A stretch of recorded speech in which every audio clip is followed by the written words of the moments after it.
It's your man JB Smoove, and you're watching Sway in the morning. Watch it again in the evening, in the afternoon. You're putting the baby to bed. You're making love to your wife, whatever. That's my man. Motherfuckers who well endowed and shit. My well endowed ass is dead to the motherfucker. Might be the fucking ligament murderer. I don't know. JB Smoove is here, ladies and gentlemen. Wow, man. Man, when I look at you and think about your career, you know, you remind me of we've been using this word disruptor a lot on this show in the past few months. People who go against the grain and create their own paths, regardless of the status quo. You don't remind me of anybody. You never have. You know, from Curb Your Enthusiasm, all the different things you've done, Real Husbands of Hollywood, and all the different things you've done, even your 4 courses with JB show. So, there's nobody that sounds like you, no one that looks like you. And that's hard to do in the world of comedy. So first and foremost, I want to commend you for that, JB. My brother, I appreciate that so much, man. Secondly, there's nobody who says the word fuck in comedy quite as hard as you do. Did you craft that delivery, or? It's all rhythm, brother. It's all rhythm. How you cut somebody's ass out, man. Yeah, give me an example. Like, what do you mean? I speak in highs and lows. I go up, I down. My voice go high sometimes. I get like this sometimes. My shoulders go up. And it's like a pinpoint. I pinpoint that shit on your fucking ass. See that? Yeah, it's very. You got to do the arm. It's all like. I know how to project. Yes. And when you're really mad at somebody, or you want to try to make a point, you must project. Yes. Like, I'll be great on Broadway. I'll be amazing on Broadway. Woo. I should be on Broadway. Yeah. Yes. See, so what I just did? My voice went down, Yeah, okay. and my voice came back up again. And I made a point, because that's what I want to do. Broadway. You know? And I think, you know, and going back to what you said, you know, here's what I think also, man. You know, I always talk about how, you know, people. I always tell people to icon themselves. That means take something, own it, master it, and let that be yours. You know, because I always say people are going to remember you at a certain point in your life, and that's going to be how they remember you for the rest of your life.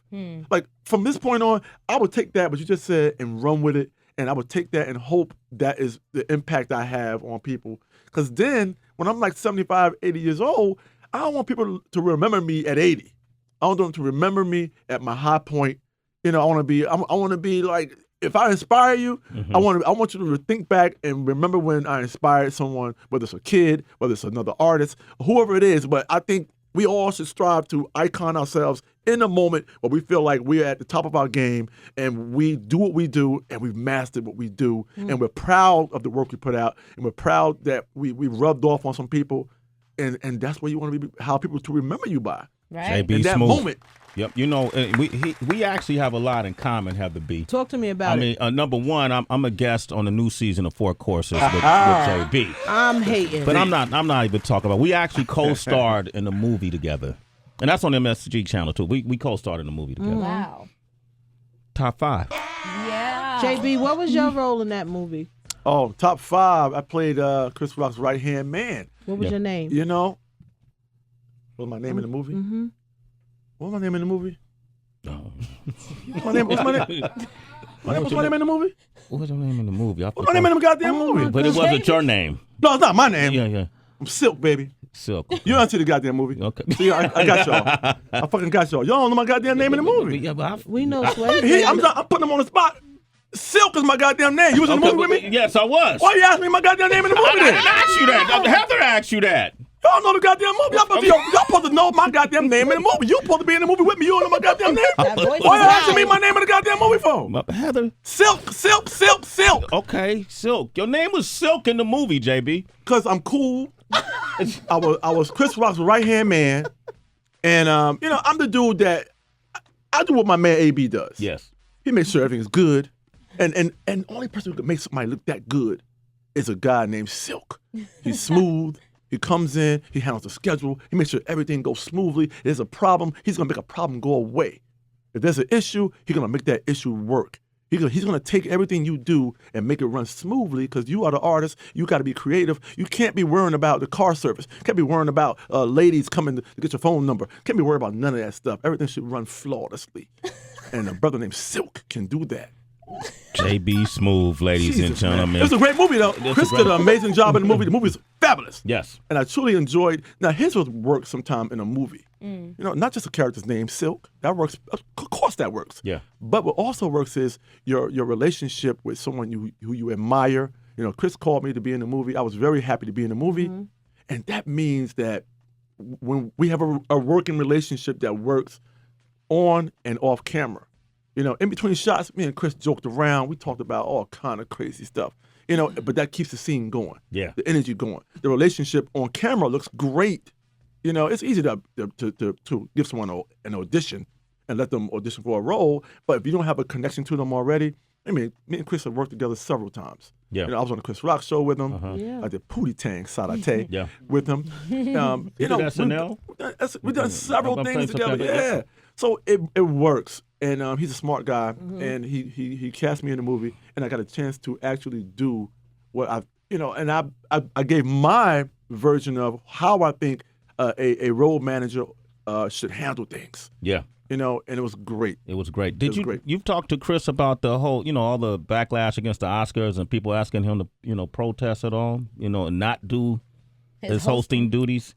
Oh, we didn't talk about it, directly. Yeah. But I know Chris, and there's no one smarter. There's no one who has an impact on comedy. They asked him to do the host of Oscars for a reason. They asked him to host the Oscars before everything hit the fan. That means they respect him. They know he's professional. They know he's funny as hell, and he has an insight on the business that's unparalleled. Yeah. So, moving forward, when all this went down, it's easy for them to panic and say, you know what? Maybe picking Chris wasn't a good idea. Should we change right quick? Oh my God, everybody's outlash. We should change. No, they didn't think about changing. But not thinking about changing means there is an internal problem going on. Yeah. That must be addressed. Yes. And it's not, and here's what happens also. We gotta think about this. Here's what happens.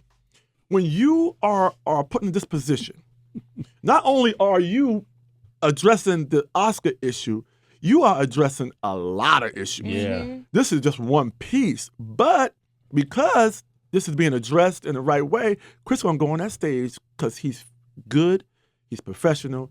This is an amazing platform, and he's gonna take it and he's gonna do what he does, being the professional that he is. He's not gonna do something that's gonna embarrass people. He's gonna do something right, and he's been doing it for years in his stand-up. They know what they're gonna get hiring Chris Rock. Yep. Now they're gonna get that, but he's gonna do what he does, and it's gonna be all good. And as much as people don't want to watch it, it's gonna be the most watched Oscars ever. JB Smoove. Only because the man gonna do what he do, and the man does what he does. He's an icon already. JB Smoove, ladies and gentlemen, performing at Caroline's Right. tomorrow, 7:30 and 9:30. Don't get me started this morning. Okay, Friday, 7:30 Like to a human 10 alarm p.m. clock. I don't play. Saturday, 7:30 and 10 p.m. You want to talk with them, 888-742-3345. We're getting you started. Character to life. There it is, and that's Chris Rock on an episode of Four Courses with JB Smoove on the MSG Network to be coming soon, right? But you've gotten the chance to work with the icons, Curb Your Enthusiasm. How did Larry David and you how did he first recognize you, or how did it, or was it that you recognized him, or how did it work? It's one of those things, man. The universe somehow ends up working for you in your favor. What happened was I was actually working at SNL here in New York, and I was there 3 seasons, 04, 05, and 6. My 4th season, I didn't get renewed. But it's so crazy that I was the biggest Curb Your Enthusiasm fan. Like, I used to watch Curb Your Enthusiasm religiously. And one day, my fiance, who's now my wife, Sha, we were watching Curb Your Enthusiasm. I said, man, I love this show so much. And I turned her on to the show. And she was like, oh my God, this show's so funny. I said, I would love to be on the show one day. And she said, you know what? You're going to be on that show one day because you say crazy stuff all the time. This show fits you so well.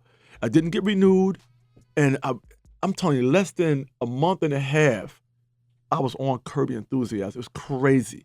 My buddy, I know everybody knows, my buddy produced a song, This Is How We Do It, O.G. Pierce. So O.G., was a good friend of mine. So he had passed away. So I went to L.A. to pay him, just to pay my respects for him. And I had just left SNL. I had just signed my new agent. I went to my new agent. I said, hey, I'm in town. My buddy passed away. I just want to show my respects for him. So I'm in town for one day. I'll leave tomorrow. So I met my new agent. One came in late and said, hey, I got an audition here. We leave in town. So I leave in town in the morning. He said, well, I got an audition here for Curb Your Enthusiasm. So I'm like, what? I said, I love Curb Your Enthusiasm. He said, well, can you go now? I said, I can go right now. So I left his office, went straight over there. I get there, everybody and their mamas in this audition. Yeah. Wow. Everybody. All the characters for Vivica's role, all the characters for the family, several comedians who were in that room. We all like, damn, it's a pretty good role, So I'm thinking I'm gonna go on tape. I didn't even expect what to walk. I walked in the room, they called my name, I walked in the room, Larry's in the middle of the room. So they said, you're gonna improv with Larry directly. Now me, I love the improv. I freaking relish the moment to improv with somebody because I feel like I can go anywhere, and Larry's in the middle of the room. I'm saying, oh, snap. So I walk up to Larry. See, here's what I do. I tell actors all the time. I come into the room always as my character. I never come in the room as JB and got to turn it on. Yeah. Hey, I'm JB. I'll play in the character of Leon. And I just open to the character. No, I come in the room as the character I want to project to you, introduce to you. So I came in as Leon, head tilted, hand on the chest, all the crazy stuff. I walked right up to Larry's face. I said, Larry, we're going to improv, baby. Let's do this. I said, I might slap you in the face. I don't know. And Larry looked at me like, who the hell is this damn dude in this damn room? And he just started smirking. I said, oh, I got his ass now. You know what I mean? And I started working his ass, man. We did 3 scenes. At one point, Larry was laughing so hard, man. And as a stand-up, we got bad intentions already. We want you to spit your drink out. We want you to piss on yourself. We want to see the snot bubble come out your goddamn nose. I was going for the snot bubble. In my head, I said, if I make a snot bubble come out this white man's nose, life is going to be good. Larry started cracking. Larry started laughing. At one point, he walked away and had to turn his back into the corner. And he had to compose himself because we were hitting it off so well. And sometimes that's how the universe is going to work for you. It's just about being prepared for when someone knocks at your door, you're prepared to step into wherever destiny is going to take you. I went away for a day to do a show. They called me. I came back to LA. I couldn't believe I got Curb Your Enthusiasm. I came right back to LA, did a full season of Curb Your Enthusiasm. It's a weird part. This is how the universe works. So I came to LA because my buddy who wrote This Is How We Do It The Montel passed Jordan, away. Montel Jordan song. Oh, okay. This is how we do it. OG Pierce produced that song. Yeah. So I only came to LA because, just pay my respects for him. Meanwhile, had I got re-signed to SNL, I wouldn't have been able to even, I wouldn't even have heard about the audition. I wouldn't even have been in LA. I'd have been behind a desk typing jokes on the computer. Wow. You know what I'm saying? I was a writer over there. We did a full season of Curb Your Enthusiasm, right? This is so weird. We get to the rap party, right? At the rap party, they have a thing called the gag reel. The gag reel is all the funny moments throughout the season. Right. They put the gag reel on. We're at Lucky Strike in LA. They put the gag reel on the monitor. Everybody's laughing, having a good time with the gag reel. Guess what the theme song was on the gag reel? This is how we do it. And that's why I say that's how I do's it as respect to him throughout the show. That's one of my famous lines Leon uses. That's how I do's it. And I do that because I'm paying tribute to him. Wow. So as soon as I heard the song, I had to point to the sky, man. I said, yo, that's old. That number OG right there. Angel. JB That's Smoove, OG. ladies and Angel. gentlemen, Sway in the morning. JB Smoove is with us, 888-742-3345. Performing on Caroline's on Broadway tomorrow at 7:30 and 9:30. Nice. Friday at 7:30 and 10 p.m. Saturday at 7:30 and 10 p.m. Get tickets if you're in the tri-state area. Also look for 4 courses with JB Smoove, the new season on the MSG Network. Man. Ooh. Great There's a lot stories. going on, There's brother. a lot going on, man. Word. Money is Going crazy. on, man. Blessings. Which audience was bigger, SNL or Curb Your Enthusiasm? See, that's a good question. Definitely Curb Your Enthusiasm, because when I was at SNL, I was only a writer. I was a writer, but they put me in a few sketches, Yeah. and I did a little monologue stuff. But I'm gonna tell you my hustle. When I got that job at SNL, I came in there saying, okay, I'm gonna put this New York hustle on it. Here's what I did. I came in, number one, I had 4 jobs. I had 1 job that I turned into 4. So I came in as a writer. That's 1 job. Right. right? I started doing warm-up on the show for 2 seasons. That's 2 jobs, right? I was in monologues and sketches once in a while. That's 3 jobs, right? Number 4, Conan O'Brien was downstairs. He was still with NBC. Conan O'Brien would call me once a week, to come down and be in front of the camera. So that's 4 damn checks at NBC I got from one goddamn job. That's putting that New York hustle on that ass. Get it? 4 goddamn jobs. JB Smoove. JB, I'm always interested in the world of comedy because it's just a different type of hustle. So I'm happy you're here because I'm hoping you can provide some insight into all of this controversy surrounding Amy Schumer, who of course is having a really high moment in her career, and she's been accused by several other female comedians of, swagger jacking their work and presenting it as original work of her own. And I'm just like, in this industry, the comedy world, does that happen a lot behind the scenes? Oh, it will. It happens. It definitely happens. I mean, they just called me the James Brown of comedy. I mean, they were sampling the hell out of me. People were sampling the shit out of me. You know what? I would leave town. I would leave town, and people would call me and say, "Man, you still here?" I said, "No, I left." "No, you didn't." But you know what? It's the nature of the business, man. It's so when you're writing material, they always say, when you get a great idea, 3 people have that same idea. That's what they say. You put an invention out, guess what? Someone is thinking about that same goddamn invention, and somewhere in the world, someone's going, "Fuck, he beat me to it." You know what I mean? Yeah. So with stand-up, you have to. It's a different interpretation. So if someone is accusing you of that, you have to just address it. But if it's not something that you are doing, and it's just circumstance, there's 2 sides of every story. And as a comedian, we have to stay fresh. We have to stay relevant. We have to always write. We just do what we do. I can't say because I'm not. It is prevalent. It does happen. Young jacks get inspired by you. Young jacks will do you and don't even know they're doing you. Yeah. Right. They have no idea because they're so green. Right. Yeah. And they just the sound of laughter, the energy from an audience is addictive. It's addictive. You get on stage, and sometimes you don't even do it on purpose. You just want to do well so badly that you just segue into someone. You just go right into someone's body. It's like almost being possessed, unintentionally possessed by them because you admire them so well. It happens, believe me. A lot of young comics still do me. Yeah. But you know what? I always say this. If you can do it better than me, you can have that motherfucker. There it is. You can have it. If you can do it better than me, you can have it. Hey, That's why I always say. JB, I'm a sort of up-and-coming comic myself, so I just had a question about the process because that's what kind of interests me. And I was like looking at some of your material, like the King Kong joke where you put the mic as your dick. Oh my God. I was wondering, was something that broad of a joke, that you actually had to act out? Well, what's the joke? So it's a long joke. It's a long joke you have to set up, but basically he was saying how they don't show dicks, but they show a lot of female parts on television and film. True. And so he was watching King Kong, and he noticed that the whole movie they don't never show his dick. He's like, he's got his legs spread, he's climbing buildings. They never show King Kong's dick. There's like nothing there. So that's basically the premise of the build-up. So he uses the mic as a dick, as his dangling. He's like, it would have been a completely different movie. He's climbing the walls. He has a little prop woman, puts the dick in her. I mean, it's the craziest joke ever.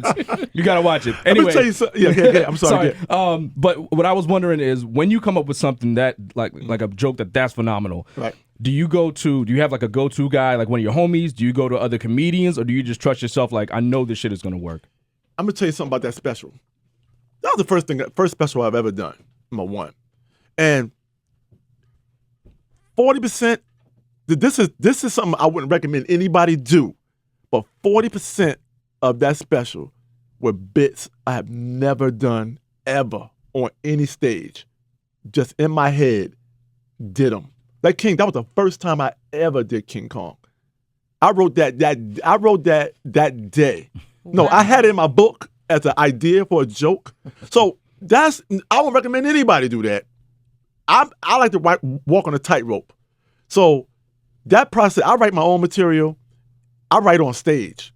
Only way I can write on. See, I use all the tools that a comic should use. People think comedians just talk. comedians we have to listen very intently of the decibels of how high and low the laughter goes. We don't know what they love about us. We have to find that out when we get on stage. I'll make a facial expression. Every audience is different too. So I do my show based on what I hear from the audience and what they want to see from me. I'll do a physical bit, like the King Kong bit, and they'll be dying. I said, okay, this is a physical crowd. Some crowds love facial expressions. I'm doing some crazy facial expressions. They laugh. I'm saying, okay, this is more of a facial expression crowd. So I go by what I hear, and that's the only way I know how to gauge it. But everybody has their process, and I do write my own material. I do write on stage constantly because I always believe in entertaining myself as well as the audience. And if they see you having a good time, when I say something for the first time, you know it. You know what I mean? Because I'll milk it. I'll just keep building on it. And people say, there's no way in hell you wrote that like that. Because you can't. I got to do it like you said earlier. I have a rhythm. I say fuck the right way. I have to put like these quotations on everything because I'm trying to sell you something. I'm trying to sell you a persona. I'm trying to sell you this bit. I'm trying to sell this goddamn story. Yeah. Because I love telling a good damn story. But I change the story on any given night because things come to me. I have to play with it. And that's taking a big chance. Doing that. But it is what I do. I can't. But he doesn't recommend you do it. I don't recommend everybody doing it. It has to be something that you are really confident in doing. So taking everything you just said, Chris Rock sat right in that chair and said, the only comedian that he fears right now is Dave Chappelle. He would go on. He would get him at the end because of the experience. Who do you fear? I'm gonna be honest. I don't give a damn who I follow. Because that's another thing about me. I play up to my opponents. Or I don't consider comedians opponents, but I don't care about who's who. My main thing is that the audience has an amazing time. One thing about the audience, they don't want you to go up on stage and do the exact same thing someone else just did. They want you to do you. And if you can do you to the highest level, it don't matter who in front of you, it don't matter who behind you. Now, I'm be honest. Now, I can switch it around. Now, I'll give somebody ass a fucking fit trying to follow my ass. But I don't give a damn who I follow. That's in your own head. If you in your own head worrying about my ass, you got bigger problems trying to do this game. You just got to have fun. Remember, it's really not about you. It's about those people going home, those people in that audience laughing and enjoying themselves. It's never a competition. Never. I never worry about who's in front of me. Never, ever. I always just go to have a good time, and I'm going to do JB no matter what. If you got a complex, I've been on shows where they took my ass off a fucking tour. First show. Booked for 20 shows. First goddamn night. First night. I was supposed to do 25 minutes. I did 10 minutes. They got my ass off early, and they got my ass off the goddamn tour. What? I'm like, but I suck it up. It's all good. If I make you nervous, that's up to you. That's up to you. That means you don't care about the audience. Who are you on You caring tour? about yourself. Who are you on tour with? I won't say. Who was on this? I'm not saying because it really doesn't. For me, it doesn't matter. It don't matter no more. Okay. Because I don't believe in that. I believe it's really always about your audience. I tell people all the time, comics, we are the first leg of the news. If you got straight news for the rest of your life, you will go bonkers. Yeah. The comedian is a guy that takes the straight news and can make the straight news manageable, right? That's what we do as comedians. We're going to make it funny. We're going to put a spin on it. That way, you're not just like always focused on this crazy shit that's going on in the world all the time. Like, God damn, turn CNN off. You know what I mean? So we take it and make it funny. So, and we don't get residuals from you laughing that night in the club, driving home, and retelling that joke to your wife, like, baby, that goddamn Chris Rock was a fool tonight. You know what I mean? Yeah. He had me dying. Guess what he said, baby? Now, if you said that joke in the car driving home and something said cha-ching, what the fuck just happened? You know what I mean? We don't get residuals on that shit. You know what I mean? You stupid. You can retell JB. that. You can retell that joke as much as you want. That shit is free. Yeah. We give this gift of comedy away for free. The club pays us. You get that shit for free. JB Take it home. Take it to the universe. Spread it out. Spread my name around. I got to get at least one caller, man. All right, Jimmy in Nebraska. What up, Jimmy? Hey, Jimmy. Hey, how you doing? Doing all right, man. What's your question for JB? So I've known about you, JB, for a while, since Pootie Tang. Great movie, great role. But that was obviously a little bit older, so I was curious if you feel like your relevance with the younger crowd has increased since taking a role in Real Husbands of Hollywood. Oh man, definitely. This is what I do. I spread myself around so much, man. People tell me they see me everywhere. Right? You gotta realize.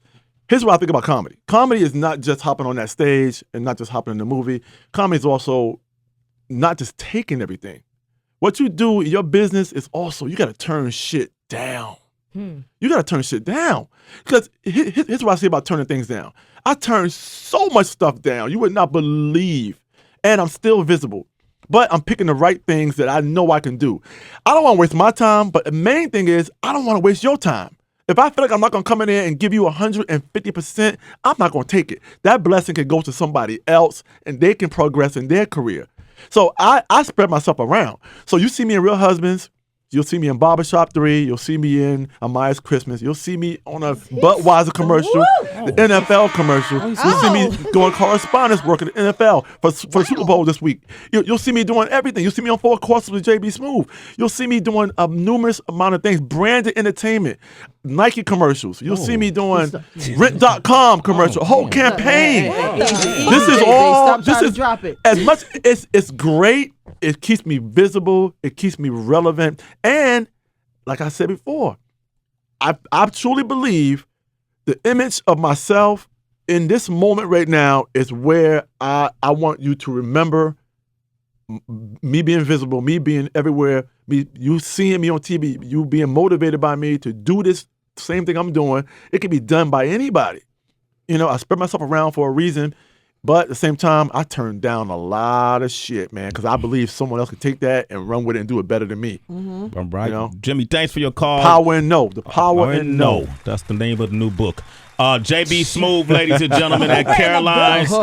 Tomorrow, Friday and Saturday, 4 Courses with JB Smoove coming to the MSG network. Look for him at the Super Bowl. How many commercials he named? I can't even count them. About 3. Man, love you, bro. My brother, I appreciate it, bro. And thank you for doing 4 Courses with JB Smoove. It's an amazing episode, brother. Yeah, you got on me, too, man. I don't know if you remember what you talked about me. He talked about me.